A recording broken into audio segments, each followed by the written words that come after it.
en puɗɗorima inde Allah en juule nelaɗo mo jaam e kisal goni mum bandiraɓe musidɓe tedduɓe hettiyankoɓe heeɗiyankoɓe golal média e calsalte mum min calmini on min juurima on min ñaguini on Allah moƴƴere moni kala ɗo woni ene woniri en calminiri ɗum hono noon ñalde hannde nde ha mbawon famde koye tenngurel ngu tigui ko alarbare ne hawri 12 lewru novembre mbiyen jollal hitande ujunaje ɗiɗi e nogas e joyyi e nder jewte meɗen kaale ka koyo joljole hande joljole kadi nde wonno kala ko joli eɗen jiiɗi joldude hen walla eɗen jiiɗi famde holto ɗum yarata e nder aduna o ɗum waɗi noon hande kadi to en taccat maayo ngo jeeyeten koto leydi Sénégal eɗen gandi wonko kewi toon hanki tan wonno ñande 12 lewru novembre hitande ujunaje ɗiɗi e nogas e joyyi hakkude landam mbiyete ka Pastef e gardugol Ousmane Sonko e coalition biyeteɗo coalition Diomaye président mo ganduɗa ene hoddirano wonde ardi ɗum ko biyeteɗo Bassirou Diomaye Faye woni hoorejo leydi ndi kono noon eɗen gandi waɗi gurtu seeɗa gurtu o ko biyetenoɗo Aïda Diop mo ganduɗo Aïda Mbodj jafoɗon ko kañum ardino hono fedde walla moɓodiral biyetegal coalition Diomaye président kono noon ene wayno Diomaye Faye holliti wonde ittimo ɗon watti ɗon hono biyeteɗo Mimi Touré ɗum ɗon noon kadi wonko saabi ɗum walla ala ko saabi ɗum ene jotodiri walla ala tawde e nder pottital bannugal hono meeting walla terrain meeting mo Ousmane Sonko hoorejo Pastef tuma nde haalata nde hollitino hen wonde ko oɗon tan woni gardotoɗo woni Aïda Mbodj o ko kañum woni gardotoɗo hono e ngal ɗo moɓodiral goɗɗo ala joni noon so tawi woni ɗum ɗo keewi beele ari ko hollidde aha ko min waɗata wona an waɗata walla ene waɗi poɗodiral walla ene waɗi taƴodiral ɗum ɗon eɗen jiiɗi humpitade ɗum holko woni hen yiyande kamɓe wiyeteɓe e Pastef naɓe manam nototoɓe inde Pastef naɓe ewa ɗum ɗon noon eɗen bismi ɗo henne musidɗo meɗen mo ganduɗa ko ceerno Issa Diop walla mbiyen El Hadji Issa Diop ko nono wiyete kono mataw ɓuuri darjude inde nde ko Issa Diop men eto andudemo ha diwa ko kalɗen hen ko enen kam ni so Allah eɗen gandimo to banggue sifa keeriɗo kono noon noɓe mbiyata ni konngol ñaƴata koye hunuko jomum ceerno Issa Diop ko adi foof mi salminima calmina bandiraɓe musidɓe gollal média e calsalte mum e yewtere meɗen wiyetede kaale ka e joljole ɗum noon min somin dokkima konngol kalnamin walla mami adduni namdal fotata wonde ko holi gonɗo Issa Diop jaam ñalli ceerno Issa walla jaam hiiri a weltanama ɗo gueyi boɗon no mbiɗi El Hadji Issa Diop ko gonga kono ko Issa Diop o ɓuuri dowlude walla hen saahaji pawa hen inde avocat fulde en calmini dendagal heeɗiyankoɓe gollal média e calcaltiri mum en calmini kadi bandiraɓe jiidaɓe jeydaɓe rendaɓe fodde kamɓe fandare to ɗum mbawi wonde noɓe goniri nden kala e kisal yone mabɓe haalde hoore mum weeɓani nde wonno sa haali hoorema anduɓe ma mbiya haali gonga kono ɓe gandaɓe ma won hen jettu ma won hen jaab en gartat tan en dabɓa o ko Issa Diop wiyete jeeya ko Souley jinnaɗo makko gorko ko ɗon jeeya jinnaɗo makko debbo noon no fecci to banggue bamum ko hayre mbaranajo to banggue yummum ko Souleynajo wadde ko o woni Issa Diop hande dillowo e animateur radio kono noon kadi dillowo e lande biyeteɗo Pastef hande ko membre Pastef wadde en gardani ɗo en tant que Issa Diop dillowo e radio tawde noddirɗa en koye Issa Diop en tant que membre de Pastef ko coordinateur Pastef Souley wadde kanko tigui woni ɗo haaldere moon o heddi ko noon pulaar wiyata ni neɗɗo so tawi aɗa wurde yimɓe ɓe ganduma ñakkata won ko ɓe gandi e dewde e ma wonɗo dewɗa nde wonno aduna neɗɗo ɗo rewi ɗo wona foof moƴƴidi ko 50-50 ɗum noon eɗen mbiya 50 moƴƴiɗi yo yimɓe jaggani en ɗum 50 moƴƴiɗi ko Allah woni jaforo wasata ñakkude Allah yaafo en ɗum noon eɗen mbiya bandiraɓe tan eɗen ketti namdal ma bisimilla ma a jarama no fewi wonko ganduɗen e maɗa goɗɗum e mataw haalani Issa Diop ko neɗɗo pinal ko neɗɗo dardaɗo so Allah gollidaɗo so welama kankone kadi o wawno wiide mataw ko pecciɗo ko banggue Mauritanie najo ko banggue Sénégal najo ha ni ɗesa wiide waɗino sahaji ni sa wela mbiya bon ko Mauritanie najo kono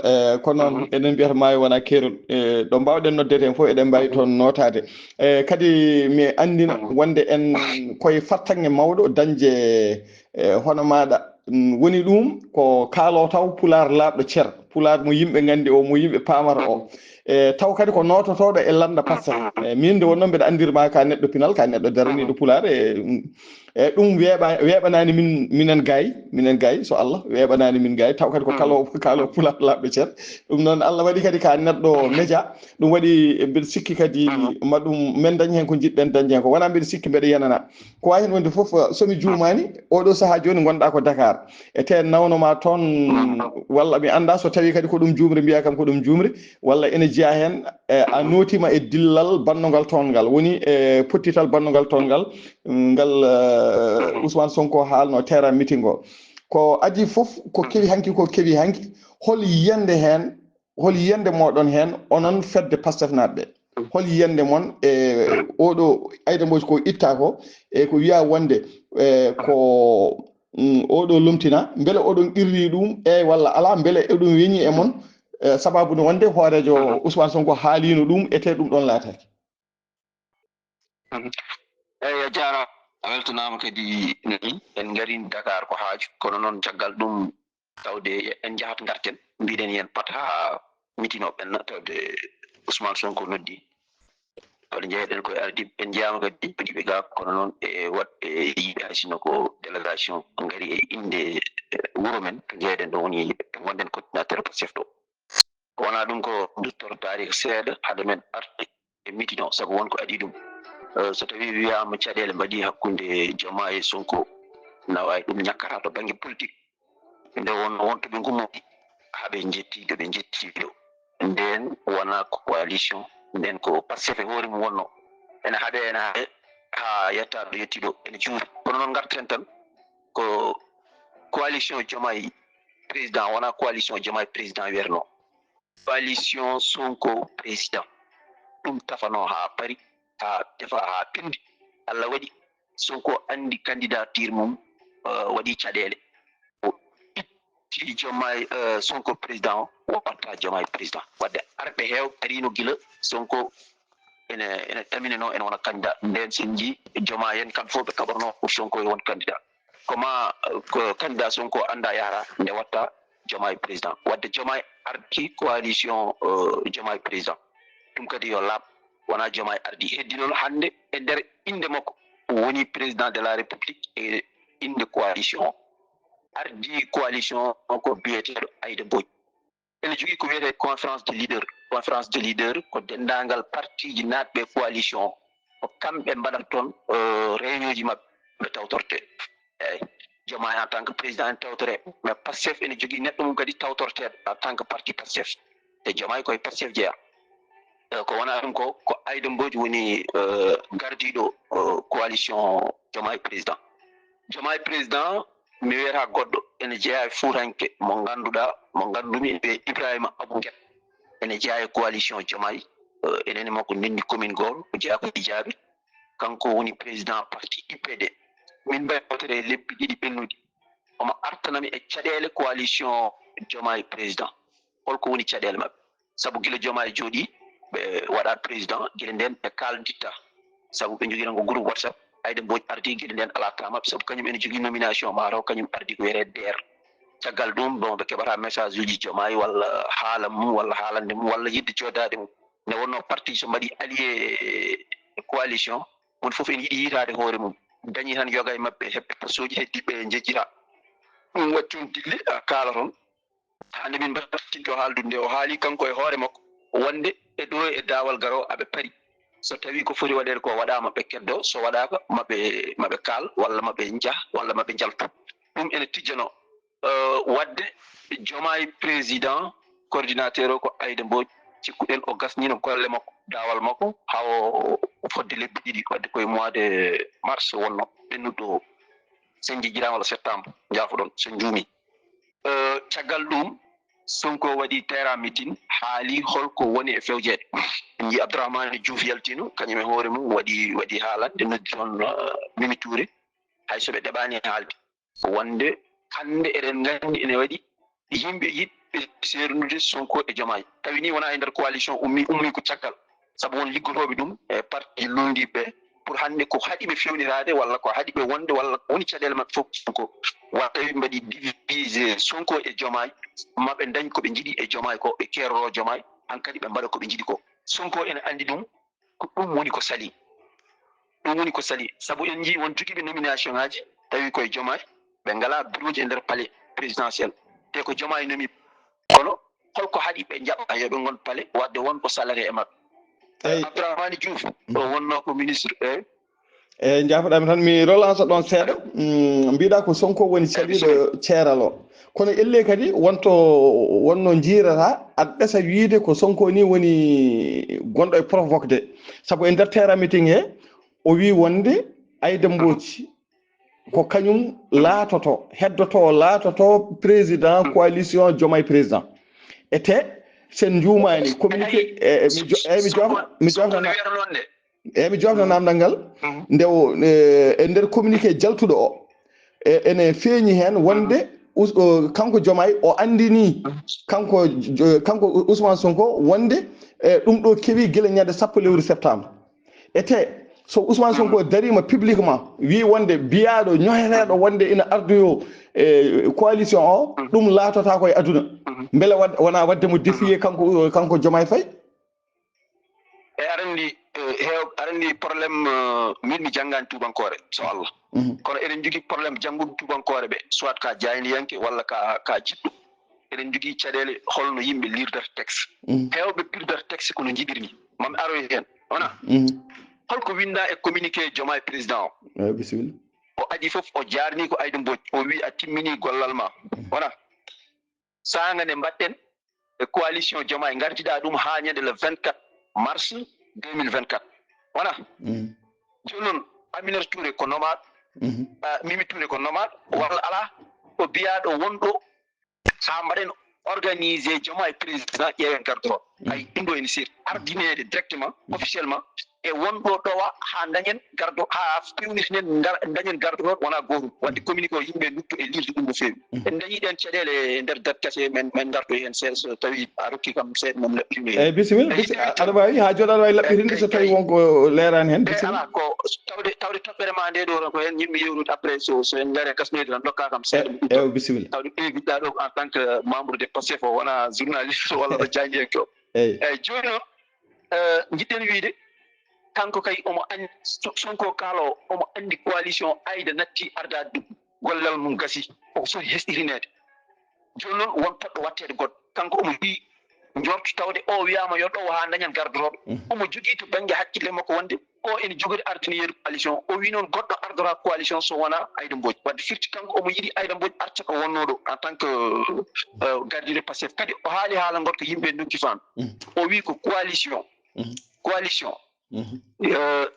parti pouvoir ko kañum ɗowata coalition no Macky Sall ɗowirno Benno Bokk Yakar e nder APR ni arande ko Macky Sall ɗowno APR e nder Benno Bokk Yakar to Macky Sall jaɓani wadde ni holno mbanno ni kañum directement ardi kono hay Pastef ene sali gueɗel gorel Pastef so tawi a woni président de la république a waɗa démissionné parti ma Diomaye koko waɗi démissionné poste mum e parti pouvoir woni hol ko kanko wonno secrétaire général Pastef kanko ni mbimɓen rewe Ousmane woni deuxiéme kono noon nde woni président nde kanko hankkadi o natti jeeyede omo jeeya en tant que militant parti o natti jogade fonction poste fonction e nder parti o saabu alay saago ko président de la république ɗum ɓuri teddude eyyi kono firtani kay mata o wawa ɗowde coalition o non saɗa wona kanko ɗon coalition a wi ko Aïda Mbodji ardino so eyyi jimmi wiide to banggue koɓe mbiyata kam ardaki ko en tant que ko mbiyata personne morale ɓaadi wiya ko coalition Diomaye président mata kanko woni personne morale o kam eyyi kadi ko président leydi voilà eyyi non kanko président de la république kanko ɗo wata leydi ndi mais an aɗa wawi wonde président wona aɗa wawi wonde président de la république en kaali a haali a wi gardiɗo so tawi kay en mbi ene waɗa caɗele wiya kaari ittama goɗɗo wattama ɗon tan gardiɗo joni noon communiqué jaltuɗo e Pastef o ɗon garantuma holko communiqué Pastef o wi communiqué Pastef wi ko Diomaye wawa wadde coordinateur tawi wona conférence des leaders Diomaye président ndenti suɓi gardotoɗo wona Diomaye noon no wawi wadde proposition gardotoɗo ko o jinmi ardinde walla ko o jinmi gardinen e coalition no wawi wonde mais ko kamɓe le conférence des leaders tawde koɓe allié ji no makko ɗi aɓe jogui hen yiyande wona comme le conseil des ministres ni Diomaye jogui décret mum tan min nomno kaari mi itti ɗum omo jogui ngal bawol omo jogui sañat mais ɓe ko arɓe walliddemo jomum ardi ke yiyande mum ardi koye programme wadde a finata tan mbaɗa a finata tan itta ɗo yo yimɓe ɓe dutto hen seeɗa ganda sa faami jiɗno haalde ko ala mi suwa wona ko kanko aɗani mi suwa e namdal tan kanko tan eyyi ha mbawen haɗimi famde ɗon beele joni jiɗɗa wiide ko onon Pastef naɓe ɓe kon keptinani ko fellitande makko kanko Diomaye Faye ko fellir ko jiɗɗum wiide ko ala ndimagu mum arandi kanko ko baɗanaɗo coalition wona kanko waɗi arandi min joni min yehi tafi feddam addi fewni ha fewi fawi ko ni jiɗmi ko ɗe kuule pawmi ko ɗum mbaɗami ɗum ko min jeeyi feddam ko gonga eyyi way Pastef wona noon yarata Pastef ala parti mo ganduɗa ko Issa jeeyi walla ko Samba jeeyi walla ko goɗɗo jeeyi Pastef ko parti créade neɗɗo adda wiya ardu kaari ko an heeɗi ɗo an heeɗi ɗo kono wona Pastef kaleten ko coalition Diomaye wona Pastef ami walluma eyyi ɗum mbima joni noon an so tawi ko an jeeyi parti ma a waɗi coalition so ari wonata koye inde ma ko an jeeyi wona eyyi mais Diomaye coalition ko baɗana ɗum so comme coalition nde fewjete nde o ala ɗo woni kaso ko Pastef naɓe pewji coalition kalde allié ji ɗi nandire mum pewni ha fewi innide ɗum Diomaye président ewa anani ko jiɗmi haalde ko eyyi joni noon beele ɗum ɗon ne wawi firtude wonde o ala hande hattan wawde yamirde hen walla wawde firtude hen hunde ko ɗum jiɗɗon wiide eyyi aɗa ko haɗa kam naade nder toon mi anda kuule ɗeɓe nandiri e nder Diomaye président eyo ne waɗi ko texte uji eyyi kono hande tawde comité pilotage walla mbiyen membre de bureau Pastef yaltini communiqué pour jabtade communiqué Diomaye o guila nden goɗɗum ko hesɗi yaltani hen mi anda ko woni en fond e kuule ɗe saabu hande mboɗo joguino droit yaade waɗoyde entretien goto e membre uji ɓe ganduɗa jeeya koye coalition Diomaye président wona gañi hen baɗɗo vidéo mais wi ha joni min jooɗaki taw pour ƴewde gardotoɗo taw ayi joni noon mbete ko Mami Touré ko ɗum ma laatoyo continue yimɓe gadda walla ala laatota ko bureau Pastef politique haali ko ɗum laatto ɗum ko jamma ni ɗum o weetani taw heddi Pastef wi ko Mimi Touré ardora ko coalition wadde Pastef ene jogui ndimako so Mimi Touré ardima coalition ɓe jalta coalition Diomaye keddo Pastef joni noon en paami ɗon joni noon holko cikkuɗa ko jogori wonde batte mum sen koddiri wonde Diomaye Faye e yimɓe heddudiɓe Diomaye Faye mana coalition wiyeteɓe hande coalition nana keddude makko e Pastef kañum ne nana ngottiliɗo jogorani heɓtinde Mimi Touré so ɗum laatima ene wawi kañum walla ni koko yaltata coalition o joni cikkuɗa holko jogori wonde batte mum to banggue kay jotodiral Sonko e Diomaye Faye kadi hoto jejjiren Sonko ko premier ministre hunde fof artat tan hunde fof artat tan koye Sonko e Diomaye eyyi ko batte ɗe nandi eyyi c'est normal parce que aɗa waɗi ɗum ko Ousmane Sonko woni président Pastef ko Diomaye Faye yimɓe koddiri wonde kañum ardi coalition Diomaye Faye kadi gueɗe gonguel hen ay ko mbiyata wonde ko yimɓe Pastef ɗon min mi yiɗino artu ɗon seeɗa ko yimɓe Pastef jaafoɗami ma jaabo ko yimɓe Pastef ko kañum hen tafi coalition Diomaye Faye an coalition Diomaye Faye nde tafere nde Pastef woodani nden Pastef nde waɗa disude ma Diomaye Faye jooɗi en tant que président Pastef heɓti récépissé mum imata wona ko coalition waɗira campagne wona ko coalition waɗira campagne wadde noon ko coalition adi Pastef an ko kalta ɗo Pastef ko nden Pastef woodani Pastef kay adi coalition wona Pastef ko ma waɗa dissoudre mbiɗa ala ade Pastef waɗa dissoudre Pastef ko wona ma Diomaye Faye woni président nde hokkiti nde Pastef heɓti récépissé mum par ce que ko waɗano desuudu joni firti noon tawde Diomaye Faye woniri président ko coalition o firti ko coalition o hecci Pastef sa heɗimama mi bisimilla ala joni kami ko an tan mi haala bisimilla Seydou Diop non coalition mbimami darnama guila e président Sonko coalition o wiyeteno ko président Sonko wona El Malick to jeeya e Pastef allo e Pastef El Malick jeeya koye Pastef El Malick wona ko Pastef ta wona ko Pastef naat eyyi El Malick en kala kalɗa El Malick en Maba Guirassy en ɓe jeehi jaɓɓe kaldi kala kuulal nanndirangal ko ɓe ciñini kala allié garɗo ɓe ciñini ala hen mo Diomaye siñini holko porté candidature Diomaye Faye holko wonno porté candidature jaafoɗami seeɗa wonno porté candidature Diomaye jaafoɗa Diomaye holko wonno e nder Pastef kañum ni Diomaye ko mi wimo kanko wonno secrétaire général parti o vraiment kanko wonno deuxiéme Ousmane Sonko ga ndeke noon wona sara hen non mbeɗa mbimami ko coalition de darnetede kanko woni nder kaso hono no Sonko ni walla eyyi ala hen mo signodiri ala hen mo haaldi ala hen nandiri joni noon wonno porté candidature Diomaye ko Amadou Ba ko membre Pastef wadde Diomaye ala coalition baɗɗo porté combat candidature mo fof so ene déposé so caution e déposé kala ko déposé ene yahana artu ko Amadou Ba yahata won jour mo ganduɗa Amadou Ba adda koye échéance pour o waɗa déposé candidature Diomaye koye ambulance o sellani gonga a faami wadde noon candidature Diomaye wawa waɗede validé o jaaɓe gaga e inde coalition taw wona yimɓe Pastef naɓe mbaɗi ɗum porté jinmi ko yen duppu seeɗa tan mbimami ko coalition o darnanoma avant ni Diomaye avant Diomaye ne wona président avant Diomaye ne wona candidat coalition mami somi pari mami nelde dalilaji ɗi kalantumami ɗi mboɗo jogui ɗum nan ɗo mami nelde El Malick hokkuma firnde wiyeteno ko président coalition président Sonko coalition président Sonko haɗama yaade Sonko o itti candidat mum wi ko Diomaye hokkira inde coalition président Sonko wonti coalition président Diomaye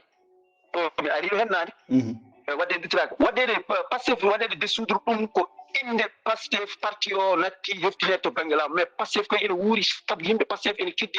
saabu yimɓe Pastef ene keddi e gollaji récépissé ittede haɗata fedde nde continde ene gollo pour gollade ko gollide woɗɓe joguiɓe récépissé waɗimi haaldude jaafoɗami waɗimi haaldude noon tan ko banggue légalité mo kalta o par ce que an a haali haala nde yimɓe Pastef waɗimi wiide noon ko c'est à dire koye logique mo kalta o kalmi mbiɗa wonde nde yimɓe Pastef goni ɗon ina liggano coalition Diomaye président nden Diomaye ene woni prison eyyi watma wiide noon ko yidde yaltindemo hen ewa ɗon noon sa yaltinimo kadi watta sens par ce que kanko e hoore makko ko neɗɗo Pastef ko deuxième personnalité ni presque neɗɗo Pastef ewa joni noon ya yiiɗi yaltindemo oto banggue taw kutoriɗa ko wonde wonno koye prison wadde sa yaltinirimo hono noon yaltiniri hono noon Pastef par ce que Pastef alano récépissé ko waɗano disu aran mi wiyani en tant que Pastef pour récépissé wal goɗɗum mais jin wiidama ko membre uji kam waɗɓe porté candidature Diomaye ɓe fof ko yimɓe Pastef ok hande wulloɓe ɗo ɓe fof hay goto déposé ani kayitaji makko hay goto daraki ha candidature o daari ɓe daari tan ko nde candidature Diomaye waɗa validé ɓe gaari ɓe naati wadde won darinoɓe kaɓa ha candidat wawi waɗede validé won kadi daari wiide ko min ko o woni candidat am won daariɗo kadi addi parrainage hol waɗanɓe Diomaye parrainage waɗani Diomaye parrainage ko membre de ko Pastef voilà saabu a wawa wonde candidat taw ala parrainage wadde gari waɗoy parrainage ko yimɓe Pastef itti kayitaji naate yimɓeɓe mbaɗani Diomaye parrainage ha Diomaye wawi wonde candidat wadde candidat wonɗo rewa ha yettoɗo foti yettade ɗo wadde Diomaye yiihi e élection ngaji ko e Diomaye président ɗum yimɓe ne gandi ɗum ala jiddi jiɗɗen wiide aɓe jogui hen walare ɗum ñakkata kadi ala président meɗɗo joɗade mo ala coalition ɗum gasata wonata hanki tan ɗum kalannomi e groupe amen Pastef mbimi neɗɗo ha wonde politique gona majorité mbiya dañata allié ji ɗum ko alay saago allié ji goda tan kono heddi noon allié fof bawɗo wonde o jogui droit ko nattude anede e nder mouvement président woni hon e nder parti mo ganduɗa ko kañum huufi président ha président hande wawi arde ɗo woni président de la république wadde onon joni o jogui ɗum ko Pastef eyyi wadde onon joni jiɗɗon somi faami fandare moon ko coalition so woodi omo natta wodde ko kanko o nattata ko wodde ko Pastef heddoto comme parti laamu quoi wona parti au pouvoir ɗum kay coalition natta wodde ko ɗum woni fandare moon sen paami wona min eyyi ɗum wona kala mo puɗɗa ɓedde sa namdi sa hollami wiyatma ko Pastef naaɓe laaɓi walla so boni eyyi joni walla so boni ɓe mbiya ko Pastef so moƴƴi ɓe mbiya ko président Dioma ko coalition Diomaye quoi eyyi joni joni cikkuɗa hol batte luural ngal ɗo holto jogori an holko mbaɗɗa joni kam mbeɗa namde ma en tant que journaliste neɗɗo kunƴuɗo e dille politique ala mi wat haalta en tant que journaliste kalam tan en tant que politique non jimmi invitomi en tant que membre de Pastef eyyi kono ko banggue tan analyse mo potta wawde wadde hande situation no wayni sen mbela mbiyan ko ɗum fekkuru ko ɗum prise analyse fof mo mami wadde mi jinggat eyyi mi faami en tant que ala caɗele hande kam ko ɗum bismorimami ɗo ko en tant que neɗɗo Pastef kono noon aɗa jogui kam hakkilantagal ko wiyete logique ko joni ngal ɗo luural cikkuɗa holto jogori jofnude laamu ngu beela sikkani wonde en jogori jibinde ceeral hakkude Sonko e Diomaye Faye saabu woni ɗon ko watmi waɗani woni ɗon ko watmi waɗani walla ko min waɗi ala ko mbawɗa hen eyyi min kam min logiquement ko jaggumi mi sikkani sen waɗa luural hakkude mabɓe no wawi wadde luural kono sikkani sen adda ceeral saabu luural hoɗi ko yimɓe ko lurdata tan kadi wona ɗo ɓe puɗɗi lurdude ɓe kaali ɗum guila e fuɗɗode mabɓe ɓe mbi min keewi jiyande ɗe min ndendani gila min gonani e pouvoir heddi noon ɓe gaari pouvoir ɓurata labtude saabu ene waɗi wonɓe caggal mabɓe woɗɓe saabu mumen ko yoɓe cirtu joni noon ɗum jiidata e nden ɓe ndendi ko haare tan wonko ɓe jiiɗi wonde yimɓe mbiya ɓe gonata hayso ɓe ndendani jiyande wawata feñde saabu haare nde wonno tan ko yimɓe ɓe jinno ko écartude ɓe horo Pastef won horo wawi goto mabɓe horo won sinno ko sago hay hande wallitoɓe Diomaye ɓe sinno ko sago men hay hande Diomaye horo won saabu alande mumen nde kalno ñande en hande e nan ɗo en tawa hande on kañumen ɓuuri ɓadade Diomaye walla ɓuuri yidde wiide no ɓaado Diomaye ko heddi ko garteren saare moƴƴani walla luural moƴƴani sergol moƴƴani parti pouvoir foti ko rentude wona gotum woni ɗum c'est à dire ko en potani dañde dafani les coalitions Diomaye e Pastef saabu eɗen mbawi wiide foti wiye tan ko gotum kamɓe foof ɓe liggonto ko pouvoir o pour holɗum laamu ngu yo yaaru yeeso saabu ene waɗi les ministres tawi ko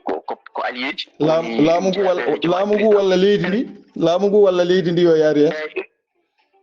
eyyi laamu liggonto ko leydi somi wi laamu ngu tan ko leydi ndi kalami saabu ko ma laamu woota nde liggano leydi wawa yitade hen hoore mum leydi ndi kam kañum han kadi ko waɗi so boni ko leydi ndi so feewi ko leydi ndi so moƴƴi ko leydi ndi wadde ko laamu fewnata moƴƴa yimɓe leydi wawa yitade aɗa andi waɗimi namdorade noon waɗi noon ko Ousmane Sonko laabi limtinɗi omo wiya wonde ko Pastef naɓe tan kandi wonde laamu he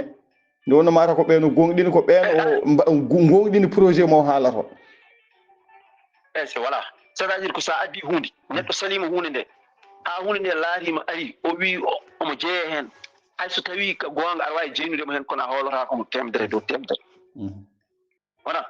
hayso ko galle ma wonko pewnata walla wonko mara so jiiɗa wonko mbaɗata so yimɓeɓe lundinoma walla fedde mbaɗanɗa yimɓe lundinmama fedde nde feewi aɗa andi ɓe mbawa ñakkude wawde jeeyede fedde nde kono an e hoore maɓɓe aɗa andi janggo wonko rendinto tan ma wi aha mi ƴettumi nde onon on jaɓano wadde hande so tawi peeje moon moƴƴino walla peewino wonani yarano so tawi on jabti tan firti ko jinnoɗon ko laaraki ko ɗum woni ko Ousmane Sonko tukara ñande fof Ousmane Sonko omo wonde gueɗel gotel an ko tagui o jeeyi Pastef naɓe ko tagui omo jogui les réalité ji ɗi ganduɗa ɗum kanko so hunde wone ɓerde makko o ñohora o suuɗata o lappat koye boowal ɗum yimɓeɓe jiiɗirimo o moftata hunde ene ɓaññe e ɓerde makko o ɗumin so ari tan o foota e boowal eyyi wadde a jaborima namdal ngal jinnomi ya uddir saabu heewɓe enen mbiyatno somi jotodira e neɗɗo Pastef yomi namdo wiye Pastef naɓe onon kam holko jiiɗirɗon Ousmane Sonko mataw ko ɗum woni jabol mum walla ko ɓeydata hen goɗɗi Ousmane Sonko tan ko vérité ko yimɓeɓe mbahlide mbatti fen ko yimɓeɓe mbahlide mbi o wona kaalowo gonga ko on gonga Pastef naɓe jiiɗirimo oui ko on gonga tan ɓe jiiɗirimo saabu woni holɗum Ousmane Sonko kañum ala ko suuɗata so wonko kewi tan so wadde neɗɗo walla wonko wadde walla gaɗɗo tawde ko affaire politique o artirata politique makko ɗum ɗo kewi ko ni kewi ngandire ni e ko kadi o wi so tawi haɓama hunde ha yettinima e hunde nden hunde taknoɓe ma haɓande sa wayli ɗum ko nden ittatma ɗum gonɗa kono wonko heewi ko huni noon waɗani ko wayno ko wayno goor jiguen ɗo loi criminalise o affaire goor jiguenagal ko wayno fond caisse noire o haalino haadude fof nani somi woni ɗum ɗo caisse noire wodata non seulement nde o ari nde caisse noire wona tan o mumti kono noon ɓeydi o ɓeydu boom ko ɗe ɗittan wona ɗe ɗittan kay ɗum waydu leydi ala jinno tan ngara hen kala hen hunde mi aranma hen ngaraten goɗɗiyagal ɗum ha gongol ko joni a haali tan ko mbiɗa wadde ko kaalowo gonga o e kadi ɗum ɗo compte 1000 milliards merci eyyi kadi rapport heɗo seeɗa rapport épingle o Mame Niang ha joni yiyaka hay goto yiyani ko kanko tan yomo jogui joni sen certiɗo joni mi nelduma somi neldima annene saabu Allah wiya heeɓi sa neldi kam mami publie ɗum e gollal média tawi ko rapport ciññinaɗo noon tawana information mum eyyi tawno ko rapport ciññinaɗo de wona rapport aji tan bindaɗi tan no dor ay voilà Aïssata Tall Sall ancien ministre de la justice eyyi kanko haalno ollo konngol pour majjinde yimɓeɓe rapport ciññinaɗo wona an heɓata ɗum wona min heɓata ɗum rapport ciññinaɗo heɓata ɗum ko président de la république eyyi ala rapport cour de compte ɗum gay hay gay murtani cour de compte jaltuɗo yimɓe fof ji hokkam mere tan eyyi bisimilla rapport ene simmine ñelde mais mbi jiɗɗen wiide ko Aïssata Tall Sall addi ngol ɗo konngol laamu makki ha heeɓi ɗo comme rapport publicitenoke ni en gartino e président Macky Sall o wi rapport aji fof borom ɗo jogui komin fawi hen fongɗuram ko fong ɓuur wiyetede folon tonguɗo min fawi hen folongam wona yen pam ko ɗin rapport aji ɗi fawno folon ko ɗin gartira ɗo ala hen rapport garɗo ɗo e 2024 2025 mo gonɗen ɗo rapport aji fof à partir 2024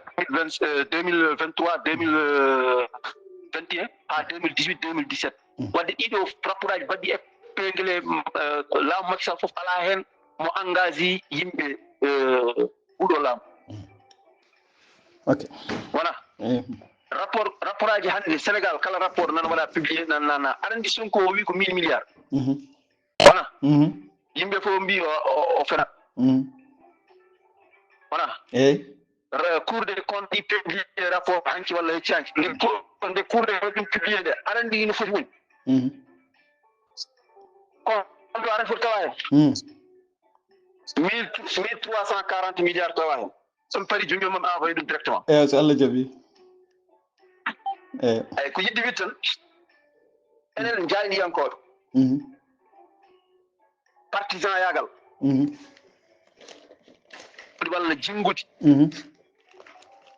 so rewi lawol ni min e goɗɗo ni somi wi komi jayniyanke mi forani wonde dawriyanke walla so pelliti mboɗo wona dawriyanke mi ɓorata jayniyankagal ɗum woni ko lawol hokki en joni noon tawde hannde aduna o heeɓi ɗo en mbawa wadde ɗum gartiren kam kuulal tunngel en ngal woni étude e ko mbawa heddade hen ko ɗum woni lawol kadi min mi haali nane min joguimi ko probléme jannguɓe mbete ɓe janngoyno ko ɓe janngoyno ko wawde liirde e surtout de walla ɓe janngoyno ko wawde walla ɓe janngoyno ko gandal holno mberetu joni ɓe janngoyno ko gandal an holɓe kaldata ɗo joni kaldata ko journaliste du Sénégal walla ma Jabal Diagne ene Cheikh Yérim Seck en wona ɓen tan ni saabu ma jammale ni en mbawi wasde felet saabu natire journalisme ko après saabu wonno ko griffé wona Cheikh Yérim Seck ko ittimo gri ko won ajane nde waɗi anani ittude toon information ngaji omo winda ɗum e jayleli goɗɗo tawa o fotani wawde waɗ ɗum o ridda toon wadde on so atti e jayliyankagal o waɗi ɗum sotani min ha gongol ene wawi mbaɗen yewtere yoytide haɓere jaydiyankoɓe joni mbeɗa yinno toɓɓere nde gonnoɗen nde so tawi en kuɓini ko kalanɗen ko fewte eko joli hanki ko so nane a wino wonde wonko jinnoɗa haalde saɗa yiiɗa artude hen garta gonen e waynodirde saaha goɗɗo min gartu ko neɓani on saaha ne wawi bisimilla Allah jarama a jarama gongo mi weltima kadi ma raw tawi wonko jiɗɗa haalde kadi bisimilla o hoɗa bisimilla émission téléphone no hamni seeɗa wawi wonde wasa waade no jiɗirɗa ni so tawi wonko fewani hen a yafnama ko woɗɗodirde waɗata noon no hamni walla no taƴodira walla wonko jiɗɗata wonno jiɗirta wadde développé ni donc sabu téléphone waɗata noon ala machallah ko wona ɗum ko jinnomi artude tan koye rapport aji jaltuɗi woni nane a joguiɗ ɗum hen a wi Ousmane Sonko haalino haala rapport aji aɗa ni wiyama dette caché ne woodi wona dette caché ne woodi Ousmane Sonko haali ɗum Sénégal naaɓe fof mbi wona gonga a wawa wonde e leydi ma suɓoɗa magistrat ji ma ɓe nan ɗon gila hay goto anda ɓe gara ɓe mbaɗa confirmé ɓe hunde anande mbiya wona gonga ay cour des comptes ɓe gonnani ɗo Ousmane Sonko ɓe gonnani ɗo Issa Diop ɓe gonnani ɗo hay goto ɓe gonani ɗo ko Sénégal naaɓe ala fof ɓe ɗamini e abbitade Ousmane Sonko donc Ousmane Sonko tawi kaɓe liggo woppataɓe koɓe liggo kamɓe mbaɗani politique wadde kamɓe ɓe goni ɗo ko ƴewtade kala bonande walla ko woni caɗele ene nanna leydi ndi e caɗele mbaɗa alerte guila law walla ɓe oraji ɓe joƴƴina ko heddi tan kiɗoɗo waɗa walla wasa wadde waɗa autosaisir walla wasa wadde ko yidde wiide tan so tawi haalama e ɗemgal gongal an bobolode walla min Issa so mbaɗa firte yomi firtirno neɗɗo haalde aɗa ɓuuri sadde ko firde haala ndem kadi ganndo goto o wi so tawi addi neɗɗo a ñumanima neɗɗo o ñumanima ɗum yimɓe sappo ɗongol ummorino e makko ɗo songol arti songol yettirimama ngol waylo gonga ɗum ko gonga ngol nottat jogade fandare ko takno ɗum ummade ko saabu go fof ko haqqille mum go fof jogino haaldata te taw même ko haalata ko an koye konngol ngol ɗum noon yimɓe mbatto hakkille so tawi eten haal pulareɓe so wiyama mi meeɗa yiide firti wonko jiiɗa mi meeɗa yiide ko wayni wonko jiiɗa goɗɗum ko histigay wona eyyi woodani eɗen gandi woodani ko woni woodani e pulaar eɗen gandi en meeɗa yiide ko wayni wonko takarma hulde walla jiiya ko hulɓini walla goɗɗum mbiya mi meeɗa yiide ko wayni walla ko hawni ɗum addata ɗuma eyyi ono woni pulaariyankoɓe ɗon noon woni caɗele ko hawni noon ko hawni noon ene wawi wasde firtude ene woodi aɗa kono ey noon jinmi wiidema sa wi mi meeɗa ɗum yiide ay an ɗo joni somi wima mari a yii terrain diwowo hakkude ɓogge e kahay ɗo ma wi terrain diwowo mi meeɗa ɗum yiide ay firtani ene woodi kamɓe noon konngol FMI ngol paama konngol ngol FMI haali ngol fawato koye yimɓe ɓe kadi no interprétiri konngol ngol ene wawi bisimilla aɗa FMI garɗo nde haalde o wi komin jetti laamu Sénégal nde wawi garade e nde ɗo darde ayi ha wawi ɓullirde nde ɗo ñamande suuɗade aɗa ɗum kam gasi on tan no yonatno jarani mawnino konngol ngol mi meeɗa yiide walla mi meeɗi yiide walla goɗɗum e goɗɗum ni tan min jetti laamu Sénégal e darde mum nde wawi yaltinde nde ɗo ñamande suuɗade aɗa anduno kadi e nder haalande Sonko nde wonɗo Sonko haali wi wonde ko BCEAO de wonɗo haali wi wonde ko BCEAO ene qirri ɗum ete BCEAO nde haali nde wona ko wi ko wi ɗum kam BCEAO nde haali nde yimɓe fof nani mi anda ɗon kadi no jiirata ɗum koye haala rapport aji ɗi kalten ɗo ɗi eyyi aɗa anndi mi heeɗima interview goto wonmo mbaɗɗa o wiyete ko Ibrahima Iba Kane eyyi wona woodi mi heeɗima mo cafale paafal wona eyyi bon so wona ɗum mi haalta ɓe gandumi tan jit tan wawi wonde sa wi ka dokkiro kabaru aɗa habran walla renndoma habran ɓe gonga o janggo e jam to yi tawi andi aɗa yiɗi mi bismo on goɗɓe mbawa gomɗinde kabaru aɗa yiɗi mi bismo mon onon ɗiɗo jewti ɗon wallahi Allah wallahi mboɗo yiɗi ɗum wadde mbaɗen ɗon mbaɗen noon yiɗi nanne min mboɗo yiɗi nadde cafafal mboɗo ronki wadde mbaɗen noon sa wawi ni hay ɗowdemi min sa wawi mi naata cafale paafal ɗum ɓuri yiɗi mami haala mum kono ko wawi hen wonde foof mami bismo on kam e nde ɗo yewtere so Allah jaaɓi mbaɗon face à face inchallah ɗum wala probléme kono heddi tan heddi ko jinguere yidde enen fof en gandi a wi kam a heewani yiide ɗo pulaar yanki goɗɗum tawi woni koye Pastef bon mi yaani bibi non non bon wonno kaldumi weeɓani eyyi ƴeew ara ko jimmi wiide weeɓani eyyi minen ga Mauritanie ga ko toon kay eyyi min mbeeɓaka ɗum saka mi daña kadi min hawri ko machallah ko mbeɗa anduma mbeɗa wowma kadi mbeɗa andi pular ma to tolni dañdema pular laaɓɗo amin daña ga wonduɓe Pastef kono mbawa wadde soutenir hono no mbaɗirta soutenir ni ko ɗum jinnomi haalde gonmi koye walliddemo an ballittumi ɗuma hol caɗele ɗe hokkimi min e renndo ngo saabu yimɓeɓe wonɗo ganduno kam a wi en golludima e mbaddi ko heewi a wi maayo wona keerol te wonta keerol ha ila yawmi din mi wima nenam jeeya ko haare mbar ɗum nayi Mauritanie wona wallahi ko wadde mo jogui toon gueɗal ha timmi hay goto ɓuranima gayni eyyi min jagguirmi politique ko yiyande jagguimi politique ko nafoore ko a fooɗatto mi fooɗa ga gadden avant mboɗo wona Pastef ko affaire gonno holko ittimi affaire ɗum kadi ko haalande wonde wadde ha gongol Salla Diaby haga assalamu aleykum wa rahmatullahi taala wa barakatuh Allah jarama en jetti fof en jaari so wonko tara e haala ya fuɗɗa bam ceerno Issa amin belti no feewi mbeɗa welti e yewtere nde no feewi waɗi noon kono mbimami ni mi dañimo jewtidmi taw mbeɗa faama ko haalata ko pular laaɓɗo ceer kadi ne asimi ne waɗi asime ko woni ko aɗa daña ga ene yimɓe ni wonduɓe Pastef taw ko Pastef naaɓe ene guuri ɗo kono noon e haala mumen wonat tan koye haala ɗingɗinginde ala mi haaldani ɗum jimbude naggam mi haaldani ɗum kono an ko kalta ko aɗa asimi ko kadi aɗa haalda gandal aɗa yimɓe kadi ne gandi kadi aɗa humpiri ko kalta ko kadi ko mbiɗa ko eɗen jaadi hen temedere nder temedere politique ko gonɗinde ko yiyande kono ko gonɗinde mbeɗa gonɗini ɗum ɗo ko ɓerdam nangui ko ɗum mbaɗata ittata mbeɗa ɗofti goɗɗo on yiyande mum ittata min somi darima mbeɗa défendre yiyandam nde mi waɗa ala ko woodi so wona yiyandam nde taw noon ne wondi e ɗoftare neɗɗagal ala ƴattore ala kuddi ala haydara ɗum ɗon eɗen jaade ɗum min mbiyani Macky Sall liggaki kono mbima ko gujju eyyi non ko ɗum noon kay an a wawa wonde président de la république aɗa andi goobo a wawa wonde président de la république totteɗa valeur de 800.000 milliards e duuɓi sappo e ɗiɗi tawa wujjede mbiɗa ya liggo donka made hay soko huuɓede ala kanko kay o mahi o ɓuuri ɓeeɗa anni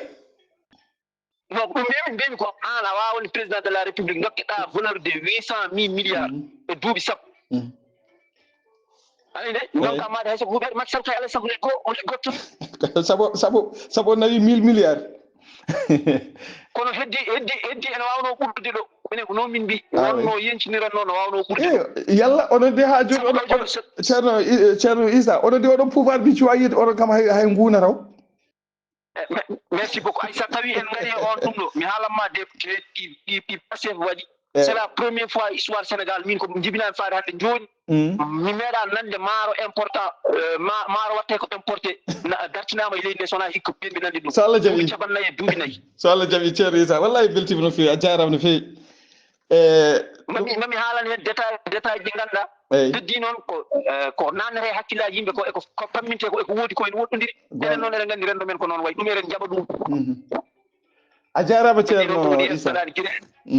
eyyi Allah jarama en beltima no fewi tawi ko gonga en beltima no fewi yallah yo moƴƴere kadi e tuma kadi nde dokkuɗa en jotma foof joddade men kadi guila kalduɗen ɗum mbiɗami ko nde jiɗmi foof eno jiɗirmi foof ɗum ni mbeɗa andirnoma ɗum saabu ɗum ne kadi anne kadi andu kadi koye galle he jeeyɗa nde jiɗɗa artude foof aɗa wawi artude so Allah jaaɓi noon yallah yo moƴƴere seydi Diop a jarama kadi yallah jofnu pandale ɗe neɗɗo ko min kam mbeɗa andi fandare ma ko moƴƴere heddi noon tawa banggue mo gonɗa o